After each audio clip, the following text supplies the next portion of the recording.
Perkenalkan, nama saya Triwidiarni Gumana dengan NIM 2403211069. Di sini saya bakal menjelaskan gimana cara mengolah data dengan menggunakan metode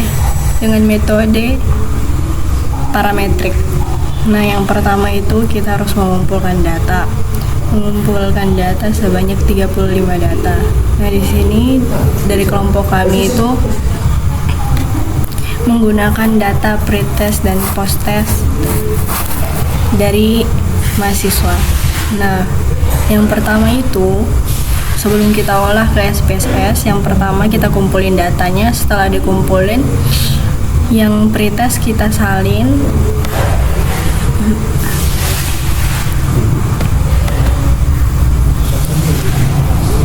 lalu masuk ke SPSS dan di tes.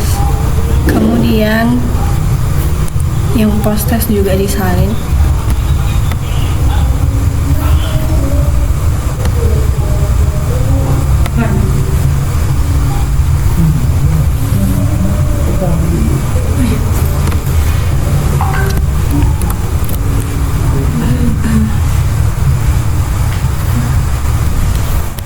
Copy dan di paste. Nah,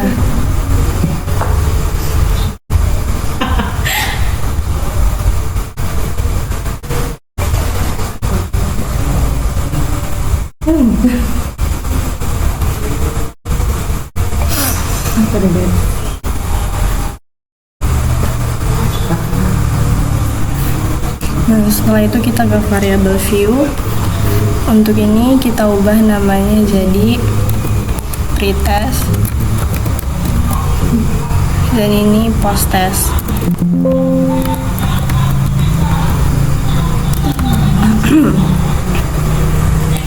Nah, setelah itu ketika semuanya udah disalin, selanjutnya kita masuk ke analyze. Nah, selanjutnya akan dilanjutkan oleh teman saya.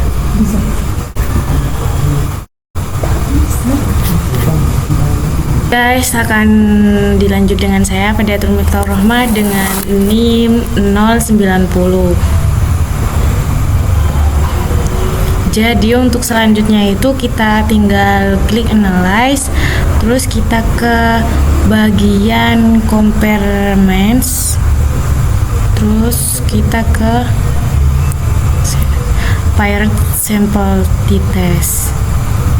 Kita pindahkan ini ke kanan, satunya lagi, terus kita tinggal klik OK dan kita sudah dapat memperoleh data SPSS-nya seperti itu. Mungkin itu saja dari saya. Selanjutnya untuk interpretasi akan dilanjutkan oleh rekan saya. Assalamualaikum warahmatullahi wabarakatuh. Selamat pagi menjelang siang teman-teman. Di sini saya akan melanjutkan dari rekan saya untuk interpretasi data yang kami peroleh itu data sekunder yang didapatkan dari sebuah skripsi dari anak UIN.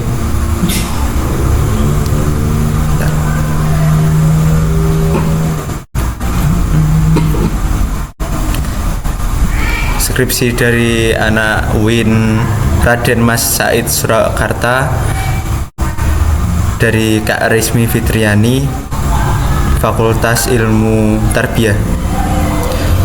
Di sini kami mengambil skripsi yang berjudul Pengaruh Model Problem Solved Based Learning terhadap keterampilan berpikir kritis siswa pada mata pelajaran IPA kelas 4 di SD Muhammadiyah 1 Ngerambe. Jadi setelah diolah tadi interpretasi dari data yang kami peroleh, yaitu terdapat nilai rata-rata dari pretest itu adalah 44,1082 dan posttest adalah 83.924. Terus nilai T hitungnya itu adalah min 23,847 dengan nilai SIG 0,0. Korelasi antara pretest dan posttest itu sebesar 0,458 dan nilai signifikansinya itu 0,006. Jumlah sampel yang kami gunakan itu 34 dan selisih rata-rata pretest dan posttest adalah min 36,28412 dengan interval kepercayaan 95% antara min 39,37975 hingga min 33,1849.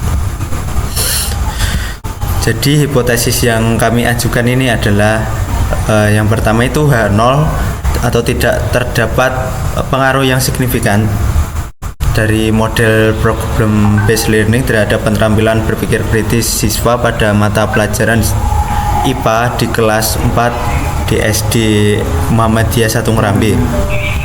Jadi tidak dapat perbedaan yang signifikan antara pretest dan posttest. Untuk H1-nya itu terdapat pengaruh yang signifikan terhadap model pembelajaran problem based learning terhadap keterampilan berpikir kritis siswa pada mata pelajaran IPA di kelas 4 di SD Muhammadiyah 1 Ngerambe. Jadi terdapat perbedaan yang signifikan antara nilai pretest dan posttestnya nilai siswa tersebut. Mungkin itu saja dari saya, akan dilanjut dari teman kelompok saya yang lain. Terima kasih.